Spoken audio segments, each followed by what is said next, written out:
주님 가르쳐 주신 기도로 함께 기도드리겠습니다.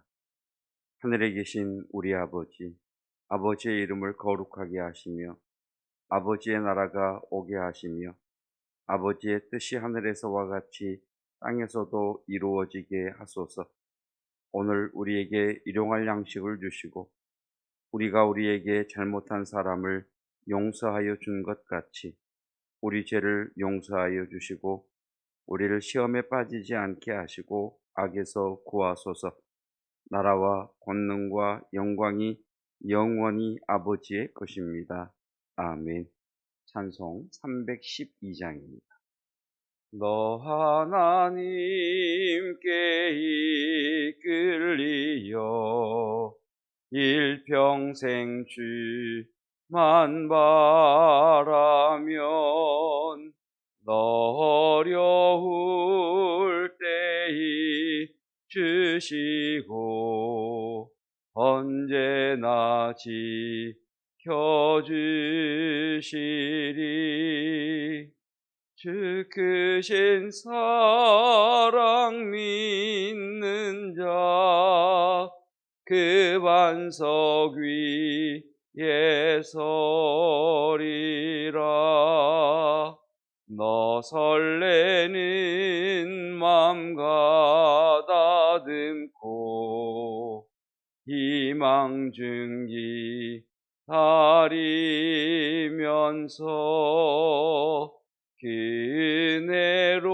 그네로신 주의 뜻과 사랑에 만족하여라.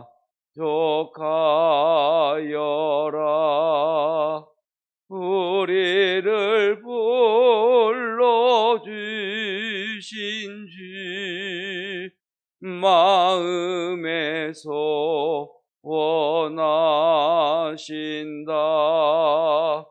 주 찬양하고 기도하며 내 본분이 쏟아라. 주 약속하신 모든 은혜 내게서 이루어지리라. 참되고 의지하는 자 주께서 기억하시리. 아멘. 나의 사랑 나의 어여쁜 자야 일어나서 함께 가자. 2021년 우리 왕림교회 표어입니다. 오늘도 우리와 함께 하시는 주와 주께서 우리에게 허락하신 멍에를 메고 날마다 주께 배우며 동행하는 저와 여러분이시기를 축복합니다. 창 2:122 그네 그때의 아비멜렉과 그 군대 장관 비골이 아브라함에게 말하여 이르되 내가 무슨 일을 하든지 하나님이 너와 함께 계시도다. 하나님이 저와 여러분과 함께 계십니다. 여러분 뒤에 하나님 계십니다. 그 하나님으로 말미암아 힘과 지혜를 얻으셔서 나아가시기를 축복합니다. 오늘 우리에게 주시는 하나님의 말씀은 출애굽기 4장 10절로 17절의 말씀입니다. 말씀 제가 봉독하겠습니다. 오늘 우리에게 주시는 하나님의 말씀입니다. 모세가 여호와께 아뢰되 오 주여 나는 본래 말을 잘하지 못하는 자니이다. 주께서 주의 종에게 명령하신 후에도 역시 그러하니 나는 입이 뻣뻣하고 혀가 둔한 자니이다. 여호와께서 그에게 이르시되 누가 사람의 입을 지었느냐? 누가 말 못하는 자나 못 듣는 자나 눈 밝은 자나 맹인이 되게 하였느냐? 나 여호와가 아니냐? 이제 가라. 내가 내 입과 함께 있어서 할 말을 가르치리라. 모세가 이르되 오 주여 보낼 만한 자를 보내소서. 여호와께서 모세를 향하여 노하여 이르시되 레위 사람 내 형 아론이 있지 아니하냐? 그가 말 잘하는 것을 내가 아노라. 그가 너를 만나러 나오나니 그가 너를 볼 때에 그의 마음에 기쁨이 있을 것이라. 너는 그에게 말하고 그의 입에 할 말을 주라. 내가 내 입과 그의 입에 함께 있어서 너희들이 행할 일을 가르치리라. 그가 너를 대신하여 백성에게 말할 것이니 그는 내 입을 대신할 것이요 너는 그에게 하나님같이 되리라. 너는 이 지팡이를 손에 잡고 이것으로 이적을 행할지니라. 아멘. 하나님의 말씀입니다. 본문의 말씀은 계속해서 모세가 하나님의 부르심에 대하여 거부하는 내용입니다. 하나님의 백성들에게 가서 하나님의 부르심의 때가 되었다는 것을 선포하라고 하는 말씀 앞에 모세의 핑계가 두 가지가 나옵니다. 10절에서는 나는 말을 잘 하지 못하는 자입니다. 나는 입이 뻣뻣하고 혀가 둔한 자입니다. 라고 하는 핑계입니다. 두 번째 핑계는 13절 말씀에 보낼 만한 자를 보내십시오 라고 하는 말 속에서 우리는 두 번째 모세의 거절하는 이유를 발견할 수가 있습니다. 먼저 10절의 말씀입니다. 모세는 하나님의 부르심 앞에 나는 말을 잘하지 못하는 자입니다. 이렇게 자신이 갈 수 없는 이유에 대해서 이야기합니다. 여러분, 말을 잘 하지 못하는 경우는 어떤 경우일까요? 단순히 이 말씀이 말 주변이 없다라는 의미일까요? 물론 모세가 40년 바로의 왕궁에 있으면서 애굽의 모든 학문에 능한 자였던 것 맞습니다만 40년 동안 양을 치면서 하루 종일 또는 1년, 10년을 사람과 상대하는 것이 아니라 광야에서 양들을 치는 목동으로 40년을 살았고 그래서 별로 말을 할 기회가 없었다면 그래서 말을 잘하지 못하는 사람이다라고 고백하는 모세의 말이 맞을 수도 있습니다. 그런데 단순히 나는 본래 말을 잘하지 못하는 자입니다라고 하는 이 고백이 단순히 말 주변이 없다는 것일까? 말 잘하시는 분이 있습니다. 정말 개인적으로 만나보면 말도 잘하고 재미있는 분이 계십니다. 그런데 중요한 발표 자리에 딱 서면 너무 가슴이 떨려서 그 자리가 너무 부담이 돼서 말을 버벅대는 경우가 있습니다. 그럴 경우는 말을 잘하지 못하는 거죠. 그러니까 그 자리가 부담스러운 경우. 그러니까 내 말을 듣는 사람에 대한 어떤 압박감, 어떤 부담스러움, 이런 것이 있을 때는 말을 잘하지 못하게 됩니다. 말을 잘하지 못하는 또 다른 경우는 확신이 없을 때입니다. 내가 전하는 이 말에 확신이 없을 때 사람은 말끝을 흐리게 되어 있습니다. 그런 경우도 말을 잘하지 못하는 경우겠죠. 또 하나, 말을 잘하지 못하는 경우는 내가 무슨 말을 하는지 그 내용을 잘 모르는 경우 또는 내용을 부분적으로 아는 경우입니다. 또 하나는 싫은 경우입니다. 말하기 싫은 경우. 그럴 때도 말을 잘하지 못하는 거죠. 그러니까 지금 모세가 하나님의 부르심 앞에 나는 말을 잘하지 못합니다라고 하는 이 말 속에는 이 모세의 여러 가지 마음의 복잡함이 그대로 묻어나와 있습니다. 40년 동안 응답하지 않은 하나님에 대한 실망, 그 하나님에 대한 서운함, 그 하나님에 대한 섭섭함, 하나님 가라고 해도 나는 안 갈 겁니다라고 하는 그 마음속의 서운함과 섭섭함. 그리고 또 하나는 자신을 40년 전에 자신이 그 애굽 사람으로부터 히브리 사람을 구원했을 때 네가 어제 애굽 사람을 죽이지 않았느냐는 그들의 그 고발로 인해서 모세가 광야로 나갈 수밖에 없었던 그 패배의식, 그 열등감, 어쩌면 이 사람들이 내 말을 듣지 않을 것이라고 하는 그런 자신 없음, 이러한 것들 때문에 모세는 하나님 앞에 고백하기를 하나님 나는 말을 잘하지 못합니다라고 이야기합니다. 어떻게 이걸 조금 함축시켜 보면 어쩌면 모세의 마음속에 있는 패배의식, 모세의 마음속에 있는 열등감입니다. 40년 동안 광야의 목동원에 있는 자신보다 애굽의 그 바로왕이 또 이스라엘 백성들이 훨씬 나보다 낫다라고 하는 어떤 이런 열등감, 또는 했더니 안 됐다라고 하는 패배의식, 이런 것들이 그의 마음 가운데 있으니까 입을 통해서 말이 나갈 수가 없는.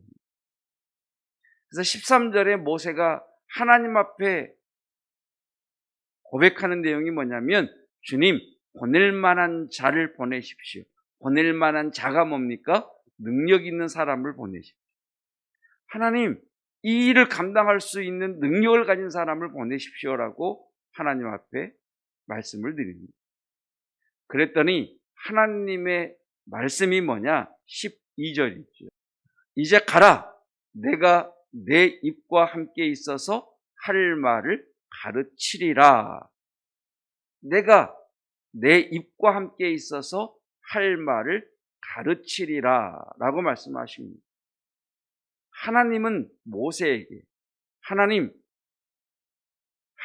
대한 서운함, 하나님에 대한 섭섭함 때문에 가서 말하는 거 싫습니다, 하나님이 맡기시는 일 하기 싫습니다라고 하는 그 고백, 그리고 그의 마음속 깊은 곳에 또아리를 들고 있다가 하나님이 가라 말씀하시자 쑥 올라오는 열등감과 패배의식, 비교의식, 내가 그 사람들 앞에 잘난 것도 없고 내가 화려한 왕궁의 왕자로 있을 때는 내가 능히 사람들을 설득할 수도 있고 그들에게 희망을 줄 수도 있고 그들을 이끌 수 있는 능력이 있었지만 40년 동안 광야의 목동으로 있는 동안 내가 가지고 있는 것, 내가 가진 힘, 나의 지위 아무것도 없고 사람이 내 말을 듣겠는가라고 하는 그런 패배의식, 비교의식, 열등감.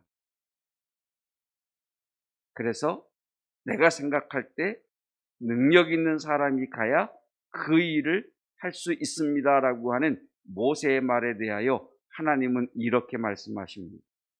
능력 있는 자가 일을 감당하는 줄 아느냐? 내가 함께하는 그가 내 일을 감당할 것이다 라고 말씀하십니다.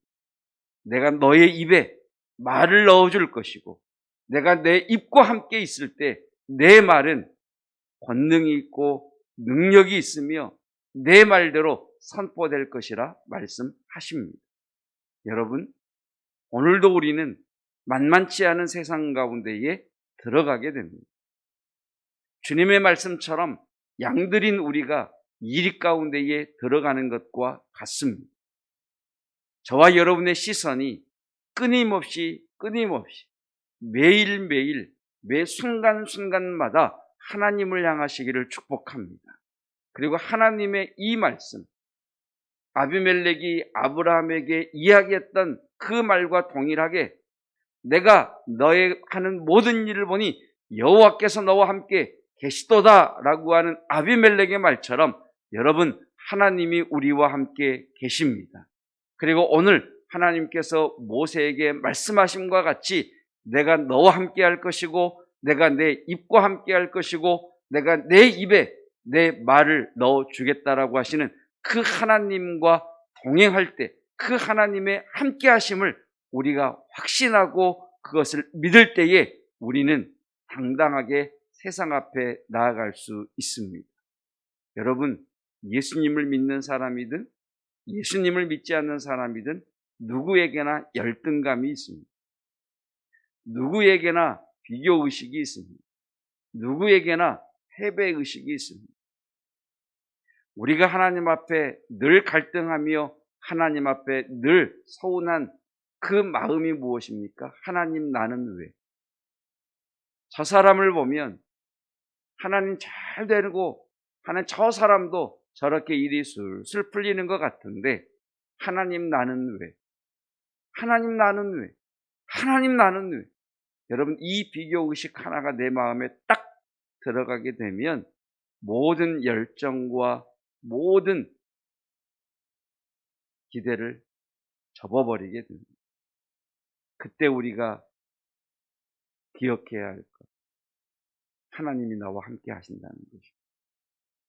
그래야 하나님이 예비하신 길을 볼 수 있고, 그래야 하나님이 우리를 위하여 허락하신 그 은혜를 놓치지 않을 수가 있습니다. 이것은 여러분 하루아침에 되어지는 것이 아닙니다. 그래, 하나님이 오늘 나와 함께 하시지. 그래, 하나님이 나와 함께 동행하신대. 아멘! 한다고 해서 내 마음이 하루아침에 확 돌아서는 것이 아닙니다. 저와 여러분은 예수 그리스도의 보혈과 예수 그리스도의 죽으심과 부활하심을 통하여 하나님의 자녀가 되는 구원받은 백성입니다. 아멘. 그렇다면 우리에게는 두 가지 시선이 있다는 이야기입니다. 구원받기 전에 그 눈으로 나를 보는 시선과 구원받은 이후에 그 구원받은 자로서 나를 바라보는 시선, 이 두 가지가 언제나 우리 안에 공존합니다. 그래서 때로는 구원받기 이전에 나의 시선으로 나를 보는 겁니다. 나는 안 되잖아. 나는 자신이 없잖아. 나는 능력이 없잖아. 나는 할 수 없잖아. 라고 하는 구원받기 이전에 이 시선으로 계속해서 나를 보는 한 그 사람에게는 변화는 있을 수 없습니다. 그러나 구원받은 자의 시선, 그래 나는 할 수 없지만 주님이 나와 함께 하시면 되는 거잖아. 그래 나는 나아갈 수 없지만 주님이 내게 명령하시고 주님이 나와 함께 하신다면 나아갈 수 있잖아. 그래 주님이 나와 함께 하신다면 나는 구원받은 백성으로서 나의 모든 능력과 나의 모든 지혜의 근원은 하나님이시잖아. 그 주님이 나를 도와주시면 나는 감당할 수 있어라고 하는 이 구원받은 자의 시선으로 나를 바라볼 수도 있습니다. 근데 이 두 가지가 뒤섞여 있다는 것이 우리의 어려움입니다. 왜 말씀 앞에 묵상합니까? 왜 말씀을 읽습니까? 왜 기도합니까?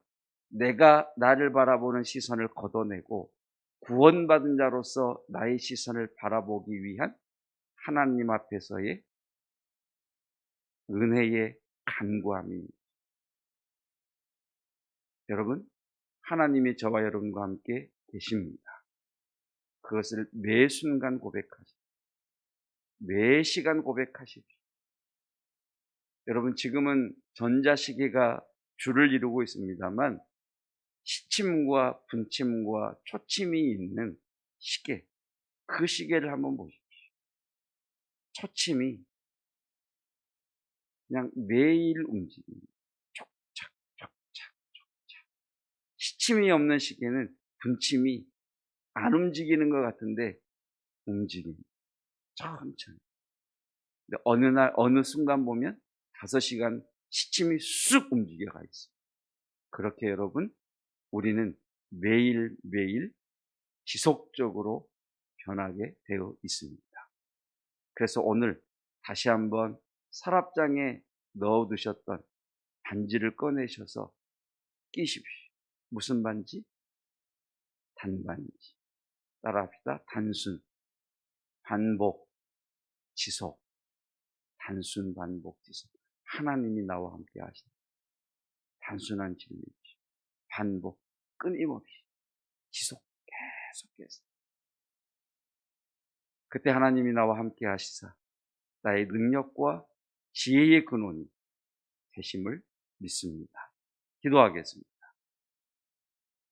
사장님 앞에 또는 중요한 거래처 사람 앞에서 어떤 사업을, 어떤 프로젝트를 설명하는 자리에서 그 자리가 너무 부담이 되면 그렇게 유창하게 말을 잘하던 사람이 말을 더듬고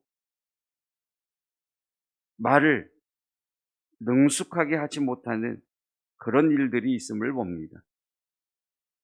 내가 전달해야 될 내용을 정확하게 인지하지 못한 사람은 그 내용을 전달하다가 자신이 알지 못하는 그 내용 때문에 말을 더듬는 경우를 보게 됩니다. 그 사람들이 싫을 때, 내가 하는 일이 싫을 때 입을 닫아버리는 경우도 봅니다.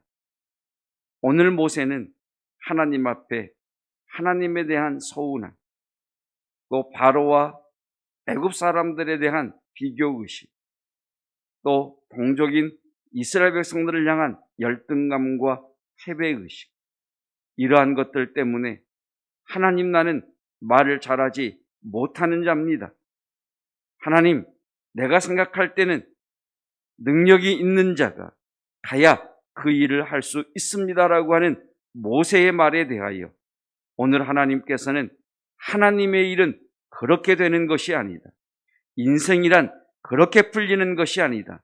내가 너와 함께 함으로 지혜를 주며 능력을 줄 때 인생은 풀리는 것이라 말씀해 주셨습니다. 하나님, 오늘을 살아가는 주의 거룩한 성도들에게 하늘의 능력과 하늘의 지혜를 공급하여 주시옵소서. 끊임없이 하나님이 나와 함께 하심을 알게 하시고 하나님을 바라보게 하시고 하나님의 은혜를 구하게 하옵소서. 주여, 끊임없이 우리의 마음 깊숙한 곳으로부터는 비교의식과 열등감과 패배의식, 구원받기 이전에 나를 주도하였던 그러한 것들의 시선으로 나를 바라보라고 합니다. 그러나 주여, 우리에게 깨닫게 하시고 지혜를 주시고 믿음을 주셔서 구원받은 하나님의 자녀의 시선으로 나를 바라보게 하여 주시옵시며 세상 모든 만물을 창조하신 창조주 하나님에게 속한 자의 시선으로 나의 시선을 바라보게 하여 주시옵시며 독생자 예수 그리스도까지 아낌없이 내어주신 하나님의 그 사랑의 시선으로 나를 바라보게 하여 주시어서 이것을 매일 반복하며 단순히 하나님 지속함으로 말미암아 우리의 삶의 변화가 일어남을 알게 하옵소서. 주여, 우리가 너무나 잘 알고 있는 말처럼 문제를 바라보면 하나님이 작아 보이지만 하나님을 바라보면 문제가 작아져 보인다는 말처럼 하나님을 바라보며 나아가는 거룩한 날 되기를 원합니다. 생명의 주요 빛이신 주님, 주의 백성들에게 주의 생명을 공급하시고 주의 광명한 빛 치료의 광선을 바라사 하나님 육체의 마음의 아픈 자들을 치유하여 주시옵소서. 하나님께서 함께 동행하여 주시고 호의하셔 주시고 산울타리가 되어 주셔서 이 혼돈의 때에, 이 하나님 어려운 때에 주의 백성들을 지켜주시기를 원합니다. 우리 자녀들에게 지혜와 총명을 허락하여 주시고 동행하여 주시옵소서. 예수 그리스도의 은혜와 하나님의 사랑하심과 성령 하나님의 깨닫게 하심이 내가 너와 함께 있다, 내 입과 함께 할 것이며 내가 내 입에 말을 주겠다고 하신 그 하나님의 말씀 앞에 아멘하며 주와 함께 일어나 나아가는 주의 거룩한 성도들 위에 영원토록 함께 하시기를 축원하옵나이다. 아멘.